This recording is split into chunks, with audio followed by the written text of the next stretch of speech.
بسم اللہ الرحمن الرحیم۔ السلام علیکم دوستو۔ دنیا کا پہلا قتل ایک نبی کی اولاد نے ایک لڑکی کے لیے کیا تھا۔ اللہ کے نبی حضرت آدم علیہ السلام کے بہت سے بیٹے تھے۔ ان میں سے 2 بیٹوں کا نام حابل اور قابل تھا۔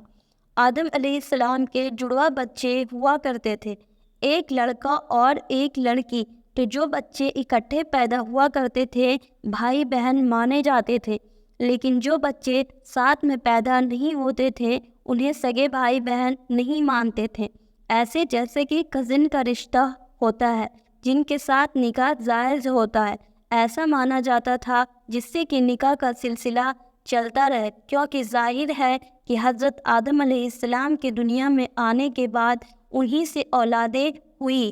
اور انہی کی اولاد اسے دنیا میں انسانوں کی بڑھوتری ہوئی، کیونکہ حضرت آدم علیہ السلام کے نہ کوئی خالہ نہ کوئی چاچا کوئی بھی نہیں تھا، اور اس دنیا میں اولاد بھی ہونی تھی۔ اس لیے جو ان سے بچے پیدا ہوتے تھے اگر وہ جڑواں پیدا ہوتے تھے تو وہ ایک دوسرے کے سگے بھائی بہن مانے جاتے تھے اور ان کی شادی ایک دوسرے کے ساتھ نہیں ہو سکتی تھی، لیکن اگر بچے الگ الگ پیدا ہوتے تھے تو ان کی شادی ہو جاتی تھی۔ ایک لڑکی قابل کے ساتھ پیدا ہوئی اور ایک لڑکی حابل کے ساتھ پیدا ہوئی، تو جو لڑکی قابل کے ساتھ پیدا ہوئی اس کا نکاح حابل کے ساتھ طے ہوا، اور جو لڑکی حابل کے ساتھ پیدا ہوئی اس کا نکاح قابل کے ساتھ طے ہوا۔ قابل اس فیصلے پر راضی نہیں تھا، وہ اس لیے جو لڑکی قابل کے ساتھ پیدا ہوئی وہ بہت خوبصورت اور حسین تھی، اور قابل یہ چاہتا تھا میں اپنے ساتھ پیدا ہونے والی لڑکی سے نکاح کروں، یعنی کہ اپنی سگی بہن سے۔ آدم علیہ السلام نے اپنے بیٹے قابل سے منع کیا کہ ہماری شریعت میں یہ حکم نہیں ہے، اس لیے تم اس سے نکاح نہیں کر سکتے، تم حابل کے ساتھ پیدا ہونے والی لڑکی سے ہی نکاح کر سکتے ہو۔ لیکن جب یہ بات آگے بڑھی اور قابل طیش میں آیا تو آدم علیہ السلام نے عزت تمام کرنے کے لیے دونوں بیٹوں سے یہ کہا کہ دونوں لوگ صدقہ کرو، اللہ کی راہ میں اپنی اپنی قربانی پیش کرو، جس کی قربانی کو آگ آسمان سے آ کر کھا جائے۔ دونوں نے اللہ کی راہ میں اپنی اپنی قربانی کو پیش کیا۔ قابل برائی کی طرف مائل تھا تو اس نے صدقہ کرنے کے لیے معمولی سی چیزیں لی۔ حابل نے باقاعدہ اللہ کی راہ میں مینڈھا قربان کیا، اس کو ذبح کیا، اور ظاہر ہے اس زمانے میں مینڈھا ایک قیمتی چیز تھی، تو آسمان سے ایک آگ آئی اور حابل کی قربانی قبول ہو گئی اور قابل کی قربانی رد ہو گئی۔ بجائے اس کے قابل یہ دیکھ کر اللہ سے ڈرے اور توبہ کرے، اس نے یہ نہیں کیا بلکہ وہ حسد کا شکار ہو گیا،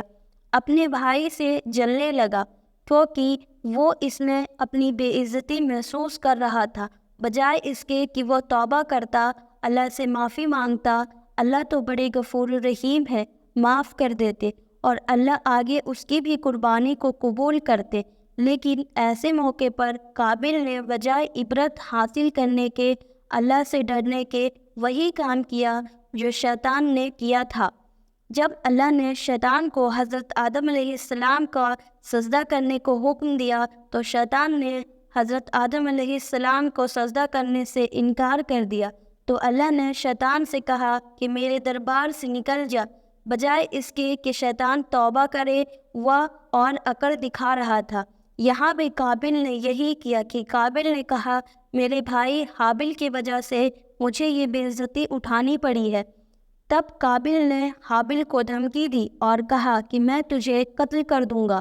اور جب حابل کو یہ بات پتہ چل گئی کہ قابل مجھے قتل کرنا چاہتا ہے تو حابل نے اس سے یہ کہا کہ دیکھو تم میرے بھائی ہو، اگر تم قتل کرنے کے لیے میری طرف بڑھو گے میں تمہیں پھر بھی قتل نہیں کروں گا۔ حابل اپنے بھائی قابل سے کہتا ہے کہ بھائی تم اگر اس وجہ سے مجھے قتل کرنے کا ارادہ کر رہے ہو کہ تمہاری قربانی قبول نہیں ہوئی اور میری ہو گئی تو تمہاری سوچ غلط ہے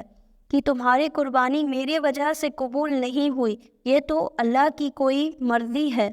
آگے حابل نے قابل سے کہا کہ اگر تو نے اپنا ہاتھ میری طرف بڑھایا مجھے قتل کرنے کے لیے، تو میں اپنا ہاتھ تمہاری طرف قتل کرنے کے لیے نہیں بڑھاؤں گا۔ یہاں پر حابل اپنے بھائی کو محبت بھرے طریقوں سے سمجھانا چاہ رہا ہے کہ میرے بھائی، میرے دل میں اللہ کا اتنا خوف ہے کہ اگر تو میرے قتل کا پکا ارادہ بھی کر لے اور کوشش بھی کر لے اور مجھے معلوم بھی ہے، لیکن پھر بھی میں تمہیں قتل نہیں کروں گا، کیونکہ قتل اتنا بڑا جرم ہے کہ میں اتنے بڑے جرم کی نسبت اپنی طرف کرنا ہی نہیں چاہتا ہوں۔ حالانکہ ایسے موقع پر حابل کو اپنی جان بچانے کے لیے قابل کا قتل کرنا بالکل جائز تھا، لیکن جائز ہونے کے باوجود اپنے ہاتھوں کو قابل کے خون سے رنگین نہیں کرنا چاہتا تھا۔ اس لیے اس نے سوچا کہ کوئی بات نہیں،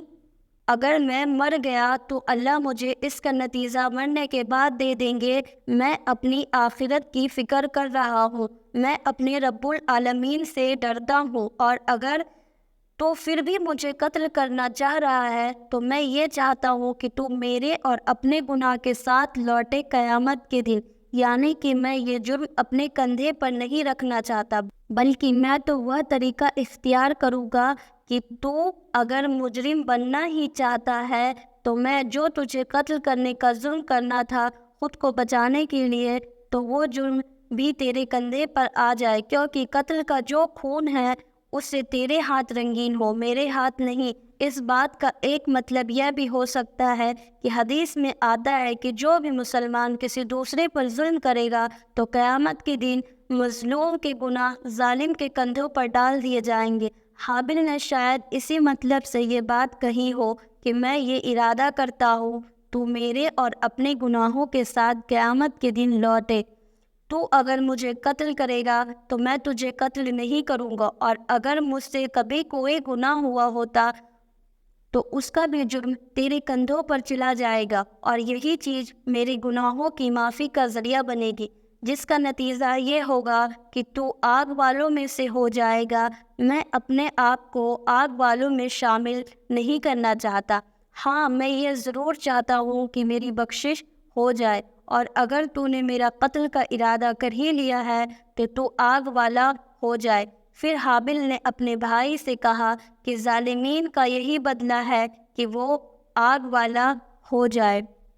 اتنی اچھی تقریر سننے کے بعد بھی قابل پر اپنے بھائی حابل کی بات کا کوئی اثر نہیں ہوا۔ قرآن کہتا ہے کہ قابل پر اس بات کا کوئی اثر نہیں ہوا، اور پھر قابل کی نفس نے اس کو ابھارا اپنے بھائی کو قتل کرنے پر۔